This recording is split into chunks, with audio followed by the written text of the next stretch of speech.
Hello दोस्तों, हमारा तो लेक्चर चल ही रहा है हर सब्जेक्ट का स्टैटिक प्लस करेंट का। तो उसमें आज हमारा लेक्चर जो है वो जियोग्राफी का है। इसमें हम सारा जियोग्राफी जो भी स्टैटिक पोर्शन है कवर करेंगे। तो उसमें चाहे वर्ल्ड हो इंडियन हो सभी करेंगे। इसमें ऐसे आगे आपको इधर उधर नहीं भागना पड़ेगा। और आप करेंट कर ही रहे हैं तो आपको हम एक तरह से बोल सकते हैं कि आप 70% के लिए इस पर बेफिक्र हैं और बाकी अपना जो कर रहे हैं कर ही। तो आज इसमें देखिए कितने सारे टॉपिक हैं, आप देख ही सकते हैं ये इतने सारे टॉपिक हैं। तो आज हम एक टॉपिक कवर करेंगे ब्रह्मांड और पृथ्वी। सिर्फ इसका थ्योरी बताएंगे और नेक्स्ट डे होगा तो हम इसका ऑब्जेक्टिव कर लेंगे। तो देखिए ब्रह्मांड और पृथ्वी क्या है। तो पहला बोल रहा है ब्रह्मांड की उत्पत्ति एवं विकास। पृथ्वी के ऊपर विस्तृत असीम आकाश को अंतरिक्ष या ब्रह्मांड कहते हैं, ये तो आपको पता है। फिर विश्व की कोई निश्चित सीमा नहीं है। इस कारण पौराणिक धर्म ग्रंथों में इसे असीम ब्रह्मांड कहा गया है। द्रव्य और ऊर्जा के सम्मिलित रूप को ब्रह्मांड कहते हैं। हमारी पृथ्वी सौरमंडल का सदस्य है। ओके, हमारा सौरमंडल हमारे ब्रह्मांड का एक मामूली सा हिस्सा है, जिसमें हमारा सौरमंडल जो हमारे ब्रह्मांड का एक मामूली सा हिस्सा है। ये ब्रह्मांड पृथ्वी से दिखने वाली आकाशगंगा का एक हिस्सा है। ओके, अनुमान है कि ब्रह्मांड का वर्तमान विस्तार 250 करोड़ प्रकाश वर्ष से भी अधिक है। रात्रि में हमें आकाश में टिमटिमाते अनगिनत तारे दिखाई देते हैं। इनमें तारे, नक्षत्र, ग्रह, उपग्रह, नीहारिका, उल्का, धूमकेतु आदि अनेक प्रकार के ठोस एवं गैस पिंड शामिल है, जिन्हें आकाशीय पिंड कहते हैं। ये सभी पिंड गतिशील है तथा अपने निश्चित मार्गों पर भ्रमण करते हैं। प्रत्येक पिंड गुरुत्वाकर्षण के कारण शून्य में टिका हुआ है। केवल अपवाद के तौर पर कभी कभी कोई तारा अपना मार्ग भटक जाता है और दूसरे तारे से टकरा जाता है। अब हम बात करते हैं पृथ्वी की उत्पत्ति एवं विकास की। तो पृथ्वी की उत्पत्ति के संबंध में विभिन्न दार्शनिकों और वैज्ञानिकों ने अनेक परिकल्पनाएं प्रस्तुत किया और ऐसे क्वेश्चन में भी आते हैं इस प्रकार से। तो इनमें से एक प्रारंभिक एवं लोकप्रिय मत जर्मन दार्शनिक इमैनुअल कांट का है। तो नीहारिका परिकल्पना की बात करें तो ये डायरेक्ट क्वेश्चन आ सकता है। तो 1796 ईस्वी में गणितज्ञ लाप्लेस ने इसका संशोधन प्रस्तुत किया, जो नीहारिका परिकल्पना के नाम से जाना जाता है। तो इसका डेट और वैज्ञानिक नाम लाप्लेस याद रखिएगा। इसमें क्या होता है वो याद रखिएगा। इस परिकल्पना के अनुसार ग्रहों का निर्माण धीमी गति से घूमते हुए पदार्थों के बादल से हुआ है, जो कि सूर्य की युवावस्था से संबद्ध थे। अब हम पढ़ते हैं द्वैतारक सिद्धांत क्या है। तो बाद में 1900 में चैम्बरलेन और मोल्टन ने कहा कि ब्रह्मांड में एक अन्य भ्रमणशील तारा सूर्य के नज़दीक से गुजरा। इसके परिणामस्वरूप तारे के गुरुत्वाकर्षण से सूर्य सतह से कुछ पदार्थ निकलकर अलग हो गया। यह तारा जब सूर्य से दूर चला गया तो सूर्य सतह से बाहर निकला हुआ ये पदार्थ सूर्य के चारों तरफ घूमने लगा और यह धीरे धीरे संघनित होकर ग्रहों के रूप में परिवर्तित हो गया। अब हमारा जो नेक्स्ट है वो पहले सर जेम्स जीन्स के बाद में सर हेरोल्ड जेफरी ने इस मत का समर्थन किया। यद्यपि कुछ समय बाद के तर्क सूर्य के साथ एक और साथी तारे के होने की बात मानते हैं। ये तर्क है द्वैतारक सिद्धांत के नाम से जाने जाते हैं। अब हम बात करते हैं कार्ल वाइजास्कर का सिद्धांत। तो ये क्या है। तो 1950 ईस्वी में जब भारत के आज़ाद होने के बाद रूस के ऑटो सीमिट व जर्मनी के कार्ल वाइजास्कर ने नीहारिका परिकल्पना में कुछ संशोधन किया, जिसमें विवरण भिन्न था। उनके विचार से सूर्य और सौर नीहारिका से घिरा हुआ था। सूर्य एक सौर नीहारिका से घिरा हुआ था, जो मुख्यतः हाइड्रोजन, हीलियम और धूल कणों से बनी थी। ओके, इन कणों के घर्षण व टकराने से एक चपटी टस्टरी की आकृति बादल के निर्माण हुआ। अभिवृद्धि प्रक्रम द्वारा ही ग्रहों का निर्माण हुआ। अब हम पढ़ते हैं वेगनर का महाद्वीपीय विस्थापन सिद्धांत एवं प्लेट विवर्तनिक। दोनों एक ही नहीं है, मतलब वेगनर का महाद्वीपीय विस्थापन सिद्धांत, प्लेट विवर्तनिक। जर्मनी के प्रसिद्ध भूगोलवेत्ता तथा जलवायु विज्ञान के विशेषज्ञ अल्फ्रेड वेगनर ने महाद्वीपीय विस्थापन का सिद्धांत सन 1912 में प्रस्तुत किया था। ओके, उनके अनुसार महाद्वीप स्थिर नहीं रहते, बल्कि उनमें विस्थापन होता रहता है। वेगनर के अनुसार एक समय पर सभी महाद्वीप एक दूसरे से जुड़े हुए थे और इन जुड़े हुए महाद्वीपों को वेगनर ने पैंजिया कहा। ओके, और जो सागर था उसको पैंथेलासा। इस पैंजिया पर छोटे छोटे आंतरिक सागरों का विस्तार था। ओके, पैंजिया के चारों ओर एक विशाल सागर था, जिसका नाम पैंथेलासा रखा गया। पैंजिया का उत्तरी भाग लॉरेशिया, जैसे उत्तरी अमेरिका, यूरोप, एशिया तथा दक्षिणी भाग का नाम गोंडवानालैंड यानी दक्षिणी अमेरिका, ऑस्ट्रेलिया, अफ्रीका और अंटार्कटिका था। कार्बोनिफेरस युग में महाद्वीपों का विस्थापन आरंभ हुआ, जो लगभग 30 करोड़ वर्ष पूर्व माना जाता है। वेगनर ने महाद्वीपीय विस्थापन के बारे में दो परिकल्पनाएं प्रस्तुत की। पहली परिकल्पना है, यदि महाद्वीप एक जगह पर स्थिर रहे तो जलवायु गतिवन क्रमशः अपना स्थान बदलते रहे। परंतु ऐसे विस्थापन के प्रत्यक्ष प्रमाण नहीं मिलते हैं। जलवायु कटिबंधों का संबंध सूर्य और पृथ्वी की पारस्परिक परिक्रमा से है, जिसमें कोई परिवर्तन नहीं हुआ है। दूसरी परिकल्पना, यदि जलवायु कटिबंध स्थिर रहे हैं तो महाद्वीपों में विस्थापन हुआ है। वेगनर का पूर्ण विश्वास था कि महाद्वीपों का विस्थापन हुआ है, जलवायु परिवर्तन स्थिर ही है।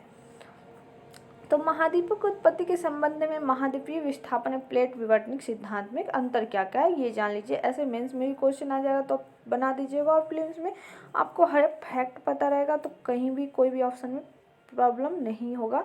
तो महाद्वीपीय विस्थापन सिद्धांत की बात करते हैं एक तरफ प्लेट विवर्तनिक सिद्धांत, ध्यान से सुनिएगा।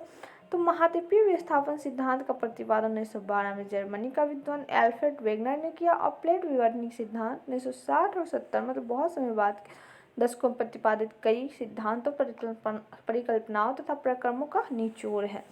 महाद्वीपीय सिद्धांत के अनुसार पृथ्वी को सियाल, सीमा और निफेक नामक 3 परतों में बांटा जाता है। प्लेट विवर्तनिक सिद्धांत के अनुसार पृथ्वी को लिथोस्फीयर, स्थेनोस्फीयर तथा मेसोस्फीयर में बांटा जाता है। ओके, फिर महाद्वीपीय विस्थापन सिद्धांत के अनुसार महाद्वीप जो है हल्के परत सियाल के बने हुए हैं और भारी परत सीमा पर तैर रहे हैं। और प्लेट विवर्तनिक सिद्धांत के अनुसार प्लेटें लिथोस्फीयर के सख्त तथा सुदृढ़ भाग है जो स्थेनोस्फीयर पर तैर रहे हैं। महाद्वीपीय विस्थापन सिद्धांत के अनुसार केवल महाद्वीपों में ही गति होती है, जबकि प्लेट विवर्तनिक सिद्धांत के अनुसार केवल महाद्वीपों में नहीं बल्कि महासागरों में भी गति होती है। महाद्वीपीय विस्थापन सिद्धांत के अनुसार महाद्वीपों का वर्तमान स्वरूप पैंजिया के टूटने से बना है, परंतु यह सिद्धांत इस प्रश्न का उत्तर नहीं देता कि क्या ये सभी महाद्वीप फिर से एक बड़े महाद्वीप के रूप में एकत्रित होंगी या नहीं। प्लेट विवर्तनिक सिद्धांत के अनुसार सभी महाद्वीप एक बड़े महाद्वीप से बने हैं और भविष्य में मिलकर फिर से एक बड़े महाद्वीप की रचना कर सकते हैं।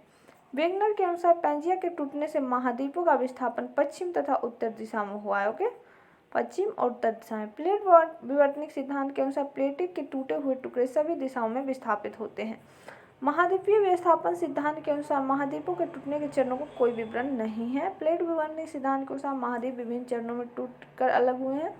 महाद्वीपीय विस्थापन सिद्धांत में महाद्वीपों का साधारण रूप से टूटना बताया गया है और किसी प्रकार के किनारों का उल्लेख नहीं किया गया है, जबकि प्लेटों की गति से विभिन्न प्रकार के किनारे को मान्यता दी गई है। अपसरण, अभिसरण तथा रूपांतरण, भ्रंश 3 निश्चित किनारे हैं, इनकी सबकी प्रक्रियाएं भिन्न हैं। वेगनर के महाद्वीपीय विस्थापन के लिए अवकल गुरुत्वाकर्षण बल तथा प्लवनशीलता बल यानी differential gravitational force and force of buoyancy तथा ज्वारीय बल टिडल फोर्स को उत्तरदायी माना है।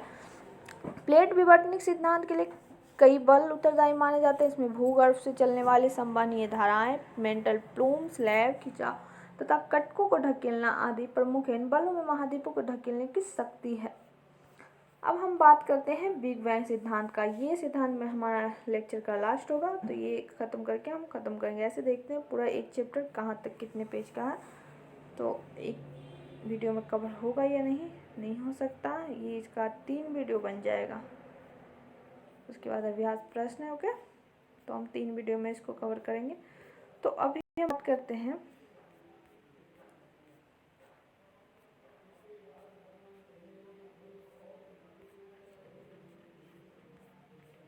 बिग बैंग सिद्धांत का। तो इसको महाविस्फोट सिद्धांत भी कहते हैं। इस सिद्धांत का श्रेय है जो एडविन हबल नामक वैज्ञानिक को जाता है, ठीक, जिन्होंने कहा था कि ब्रह्मांड का निरंतर विस्तार हो रहा है, जिसका मतलब ये हुआ कि ब्रह्मांड कभी सघन रहा होगा।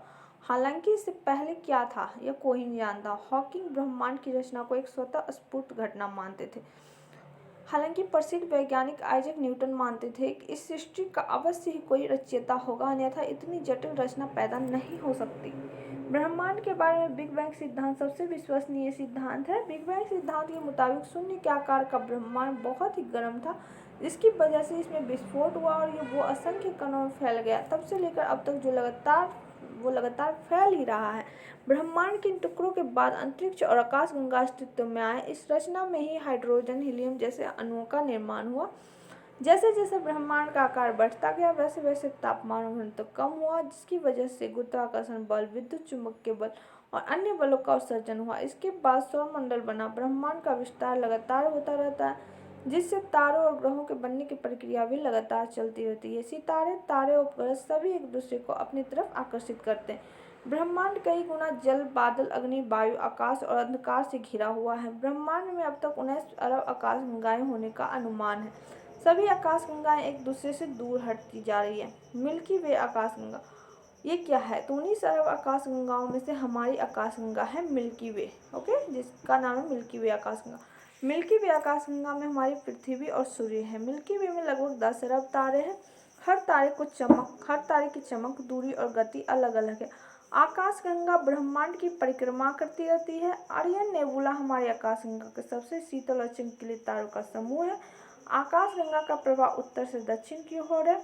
सूर्य से इस ब्रह्मांड का चक्कर लगभग 26 वर्षों में पूरा करता है, जबकि अपनी धुरी पर सूर्य 1 महीने में चक्कर लगाता है। अब हम तारे का निर्माण थोड़ा देख लेते हैं, उसके बाद ही हम अपना वीडियो को खत्म करेंगे।